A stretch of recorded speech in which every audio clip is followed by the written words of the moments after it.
ସାଙ୍ଗମାନେ ଆସ ଆଜି ଆମେ ଆଉ ଗୋଟେ ମଜା ଖବର ଶୁଣିବା। ମୋର ଥିଲା ଅଟୋଟିଏ ଭାଇ ମିଳିଏ ଥିଲା ସେ ଅଟୋ। ଦିନେ ଗୋଟେ ବିଲୁଆ ତା ସାଙ୍ଗରେ ଆସି ସାଙ୍ଗ ହେଲା। ବିଲୁଆ ଅଟୋ ସାରା ଏମିତି ମିଶିଗଲା ଯେମିତି ତାକୁ ଆଗରୁ ଜାଣିଥିଲା। ଅଟୋ ବି ବିଲୁଆକୁ ସହଜରେ ବିଶ୍ୱାସ କରିନେଲା। ଦିନେ ଦୁଇ ଜଣ କଥା ହେବା ବେଳେ ବିଲୁଆ କହିଲା, ଅଟୋ ଭାଇ ନଈରେ ପଟରେ ବହୁତ ଭଲ ଫସଲ ହେଇଛି, ଆଉ କେହି ବି ଝଗଡା କରୁନାହାନ୍ତି। ଅଟୋ କହିଲା, ଆମ ପାଇଁ କଣ ଫସଲ ଅଭାବ ଅଛି କି? ବିଲୁଆ କହିଲା, ସେ କଥା ନୁହଁ ଯେ ପୁଣି ଖାଲି ଗଛ ପତ୍ର ଅଛି, ଖାଲି ସେଠି ତ ଫସଲ ଅଛି, ଫସଲ ଖାଇବ ଆଉ ମୁଁ ଆଖୁ ଖାଇବି। ଅଟୋ କହିଲା, ମତେ କାହିଁକି କିଛି ଠିକ ଲାଗୁନି, ତଥାପି କହୁଛ ଯଦି ପରେ କେତେବେଳେ ଯିବା। ଅଟୋ ସିନା ନିରୀହ ପ୍ରାଣୀ, ହେଲେ ବିଲୁଆ ତ ବହୁତ ଚାଲାକ। ତାର ଅଟୋ ସାରେ ବନ୍ଧୁ ବାନ୍ଧିବାର ମୁଖ୍ୟ ଲକ୍ଷ୍ୟ ଥିଲା ସେ କେମିତି ଅଟୋ ମାଂସ ଖାଇବ। ତେଣୁ ଯୋଜନା ଅନୁସାରେ ବିଲୁଆ ଅଟୋକୁ ନଈଆର ପଟକୁ ନେଇ ତାକୁ ମାରି ତା ମାଂସ ଖାଇବାକୁ ଚାହୁଁଥିଲା। ବିଲୁଆ ଏମିତି ବି ଯୋଜନା କରିଥିଲା, ଯଦି ଅଟୋ ମରିଯାଏ ଅନେକ ଦିନ ଧରି ସେ ତା ମାଂସକୁ ଖାଇପାରିବ। କିଛି ଦିନ ପରେ ବିଲୁଆ ଅଟୋକୁ ଆଉ ଥରେ ନଈଆର ପଟକୁ ଯିବାକୁ କହିଲା। ହେ ତୋଟ ଭାଇ, ସେ ଗଛ ପତ୍ର ଗୋଟେ ଖାଇ ଖାଇ ତମକୁ ଖରାପ ଲାଗୁନି? କେତେ ଦିନ ଗୋଟେ ଖାଇଥିବ, ଚାଲ ଗୋଟେ କାମ କରିବା, ନଈଆର ପଟକୁ ଯାଇକି ଫସଲ ଖାଇକି ଫେରି ଆସିବା। ଏଥର ଅଟୋ କିନ୍ତୁ ଆଉ ମନା କରିପାରିଲାନି। ସେ ନଈଆର ପଟକୁ ଯିବାକୁ ସହଜରେ ରାଜି ହେଇଗଲା। ଅଟୋ କହିଲା, ହଉ ଏତେ କରି କରୁଛୁ ଯଦି ଚାଲ ନଈଆର ପଟକୁ ଯାଇ ବୁଲି ଆସିବା। ଅଟୋ ଭିତରେ ଯାଇ ବସିଲା ବିଲୁଆ ଆଉ ଦୁଇ ସାଙ୍ଗ ହୋଇ ଚାଲିଲେ ନଈଆର ପଟକୁ। ନଈଆର ପଟରେ ଥିଲା ବହୁତ ଗୁଡାଏ ଫସଲ, ଆଉ ଜଗିବା ପାଇଁ ଥିଲା ଜଣେ ଚାଷୀ। ସବୁଠୁ ବଡ କଥା ହେଲା ଚାଷୀ ଜଗିବା ବିଷୟରେ ବିଲୁଆ ଜାଣିଥିଲା, କିନ୍ତୁ ଅଟୋ ଜାଣିନଥିଲା।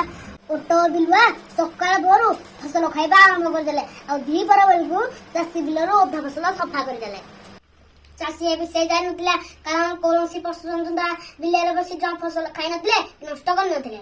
ବିଲୁଆ କହିଲା, ଅଟୋ ଭାଇ ତମ ସରିଲା କି? ଅଟୋ କହିଲା, ନା ନା ମୋର ସରିନି, ଏତେ ଫସଲ ଏତେ ବଢିଆ ଲାଗୁଛି ଯେ ଖାଇକି ମଧ୍ୟ ମନ ପୁରୁନି। ବିଲୁଆ କହିଲା, ହଉ ତମେ ଖାଉଥାଉ। ଏତିକି କହି ବିଲୁଆ ଚାଲିଗଲା ବୁଦାମୂଳ। ବୁଦାମୂଳରେ ରହି ବିଲୁଆ ଖୁବ ଜୋରରେ ଭୋକିଲା। ହୁକେ ହୋ। ବିଲୁଆ ଡାକ ଶୁଣି ଚାଷୀଟା ପଲାଇଥିବ ବାହାରକୁ ଚାଲି ଆସିଲା। ଆଉ ଦେଖିପାରିଲା ଅଟୋ ତା ବିଲରେ ବସି ଫସଲ କରୁଛି। ଚାଷୀ ଆଉ ନିଜ ରାଗ ସମ୍ଭାଳି ପାରିଲାନି, ହାତରେ ଧରିବା ଠେଙ୍ଗା ଅଟୋ ଉପରକୁ ଖୁବ ଜୋର ପଡିଲା। ଆଉ ଅଟୋ ଘୁଞ୍ଚି ଯିବାରୁ ଠେଙ୍ଗାଟି ଆଜି ବାଜିଲାନି। ବୁଦା ଭିତରେ ଏସବୁ ଲକ୍ଷ୍ୟ କରୁଥିବା ବିଲୁଆ ବଡ ଉତ୍ତେଜିତ ହୋଇ ପଡିଲା। ଅଟୋ କୌଶଳ କ୍ରମେ ଖସି ଆସି ନଈକୂଳରେ ବନ୍ଧିଲା, ଆଉ ତା ପଛେ ଆସିଲା ବିଲୁଆ। ସେତେବେଳୁ ଅଟୋ ଜାଣି ସାରିଥିଲା ଯେ ବିଲୁଆ ତାକୁ ମାରିବା ପାଇଁ ଏମିତି ଭାବରେ ଯୋଜନା କରି ରଖିଥିଲା। ବିଲୁଆ କହିଲା, ଅଟୋ ଭାଇ ତମର କିଛି ହେଇନି ତ? ଅଟୋ କହିଲା, ନା ନା ମୋର କିଛି ହେଇନି, ହେଲେ ତମେ ଫସଲ ଖାଇବା ପରେ ବୁଦା ଭିତରୁ ଯାଇ ଭୋକିଲ କାହିଁକି? ଏ ଭାଇ କଣ କରିବି କହିଲୁ, ଏଇଟା ବା ମୋ ପୁରୁଣା ଅଭ୍ୟାସ, ମୁଁ ଖାଇସାରିଲା ପରେ ସବୁବେଳେ ଭୋକି ଦିଏ। ଅଟୋ କହିଲା, ଆଚ୍ଛା ହଉ ଠିକ ଅଛି, ଏବେ ଚାଲ ଆମେ ଯିବା, ସନ୍ଧ୍ୟା ହୋଇ ଆସିଲାଣି।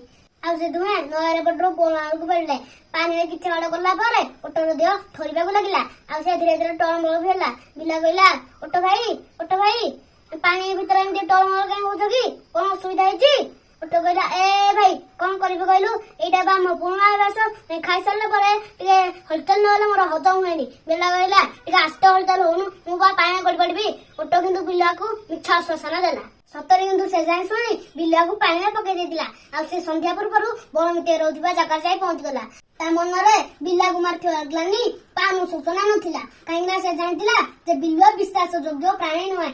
ତେଣୁ ଚତୁର ପ୍ରାଣୀ ସହିତ ବନ୍ଧୁତା କରୁଥିଲେ ସବୁବେଳେ ସତର୍କ ରହିବା ଜରୁରୀ।